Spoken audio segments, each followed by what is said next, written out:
The Game Boy Advance brought us some amazing 2D titles, and impressively, even some 3D ones. The Advance truly pushed the portable gaming scene, though with the standard of today's portable systems, that may seem hard to believe for some of our younger viewers. As laughable as it may seem, the idea of having more than just a few colours on screen was pretty impressive at the time, even if they were hard to see thanks to the original Game Boy Advance lacking a backlight. Luckily, Nintendo recognised this fault and released the Game Boy Advance SP, which is still among one of their best portable devices to this day, taking up a ridiculously compact form factor, and looking pretty damn spicy if we do say so ourselves.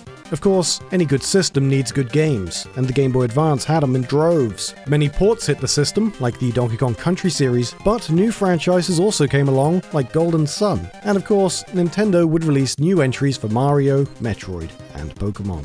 We'll start by going over Donkey Kong Country's releases, as Rare didn't just simply port the titles over, they actually gave them some new features. In Donkey Kong Country 3, Rare included a bunch of extra minigames as post-game content. What makes these minigames genuinely interesting, however, is that they're all based on an earlier and lesser-known Rare title for the NES titled Cobra Triangle. Cobra Triangle was a 1989 racing/vehicular combat game where players control a weapon-equipped speedboat through 25 levels, with various objectives such as winning races, saving swimmers, and defusing bombs. Cobra Triangle's music was notably created by David Wise, who also helmed the score for the Donkey Kong Country series. But of course, the original Donkey Kong Country on the Game Boy Advance also had some new touches. When the player enters Cranky's cabin, a few references to other Rare games can be seen scattered around as well. Mumbo Jumbo's mask from Banjo-Kazooie is sitting on a barrel in the foreground. Saber Wolf from the Game Boy Advance game of the same name has his head mounted on the wall, and a barely distinguishable picture on the wall is apparently the cast of Rare's Xbox title Grabbed by the Ghoulies, though it's probably safe to say that not many people really notice this one. Speaking of Rare, we recently talked about Banjo Pilot in our every cancelled Game Boy Advance game video, and how the game was once Diddy Kong Pilot, but was heavily reworked after Rare was purchased by Microsoft. One thing we didn't mention in that video, however, was how an early build of the game actually featured a number of playable Mario characters. The characters in question were Mario, Peach, Yoshi, Wario, Bowser, and Toad, and they even had their own unique planes. Whether the initial plans included having these characters appear as playable characters is unknown, but it's very likely that Nintendo would have been reluctant to lend these characters for a third-party developed racing game when they are all prominently featured in Mario Kart. What's funny, however, is that considering the demo was Diddy Kong Pilot, the roster of this early build actually features more Mario characters than it does characters from the Donkey Kong franchise. So far, this video has been a bit Rare-centric, so let's take a quick detour to look at a game in the Mario, or rather, Wario series.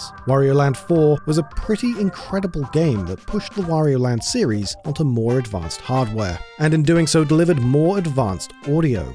Vocals were actually used for the game's title track and ending sequence, something that wouldn't have been an option for handheld games before the Game Boy Advance released. Part of the vocals were actually taken from the first track of an audio sample compilation CD called 0G's Vocal XTC, which involved a variety of lines being sung by British session singer Helen Binding. One prominent line is, "Your time is over, I've had enough, here I come, look out, here I come." This line was cut up and used in the Wario Land 4 theme, of course with a bit of quality loss.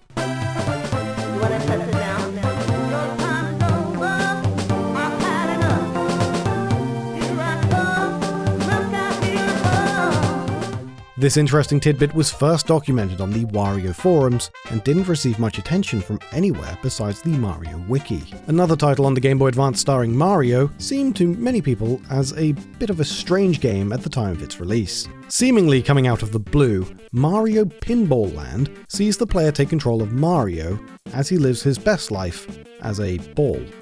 Adrian Barrett and Richard Horrocks, two developers with a track record of having created several successful pinball games in the past, founded their own game development studio called Fuse Games, and after doing so, decided to try and pitch a new pinball game to Nintendo. But the duo knew they'd need something substantial to win Nintendo's favor, and decided to create a demo consisting of what they figured would be the first and last areas of the game.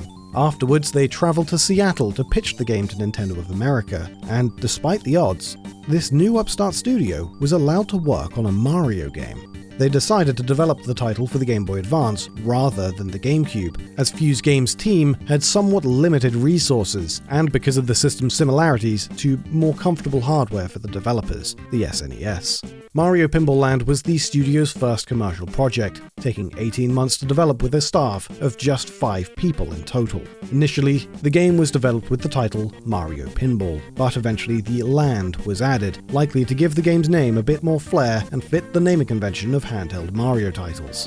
Going back to another Rare-developed title, Banjo-Kazooie Grunty's Revenge actually went through a number of changes during development, revealed from an early prototype version of the game.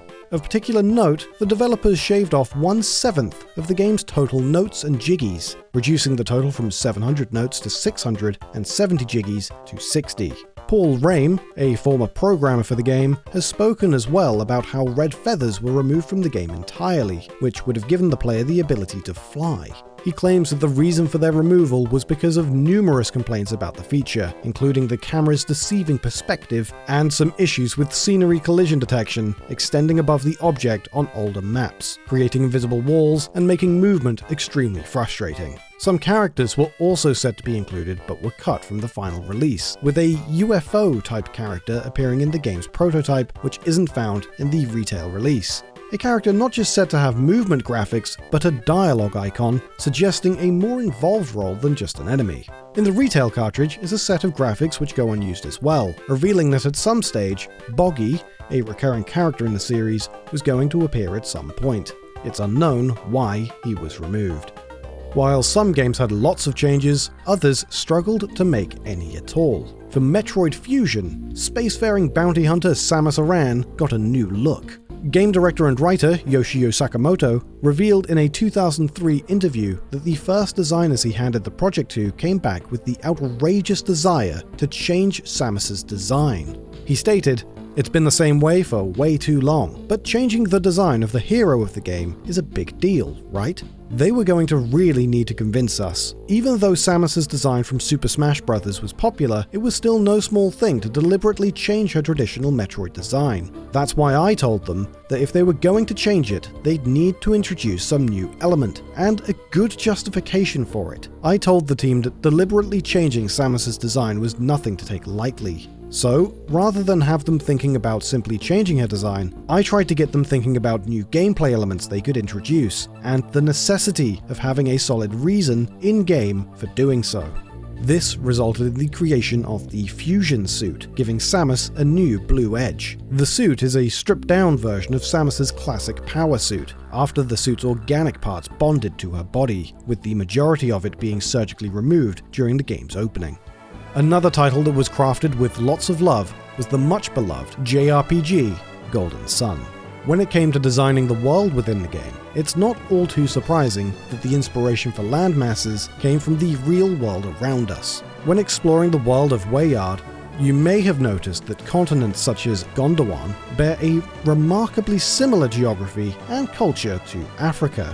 Even the name of Gondwana is likely a reference to the origins of the continent. Gondwana Land, or Gondwana, was the ancient supercontinent that incorporated Africa, South America, Antarctica, Australia, and the regions of India and the Arabian Peninsula. Other regions of Golden Sun's world reference locations in the real world too, with Angara being similar to Europe, as well as continental East Asia and the Near East. Indra has similarities to India. Oceania being similar to Oceania and Australia, Hesperia is inhabited by people resembling the North American Native Americans, Ateca takes on similarities to South America, and Tundaria is a frigid cold land not dissimilar to Antarctica. And while we're talking about beloved RPGs, let's jump over to a much talked about game, Pokemon Emerald. Although Emerald, and Generation 3 in general, have been talked about to death, the game still has a few secrets that aren't all that well known. One interesting tidbit is that the order that your rival, either Brendan or May, sends out their Pokemon during battle is entirely determined by which gender they are, and by extension is also determined by which gender the player chose for their own character before their adventure even started. However, for reasons unknown, this only works if the starter the rival chose was Trico, and doesn't come into effect if they chose Torchic or Mudkip. Did you know that Mario Party's dice are rigged, or that an official HD port of Mario Kart Wii was released in 2018? For a whole hour of fascinating Mario facts, check out the video on screen. What was your favourite obscure Game Boy Advance game? I really loved Dokapon. If you've never played it, check it out.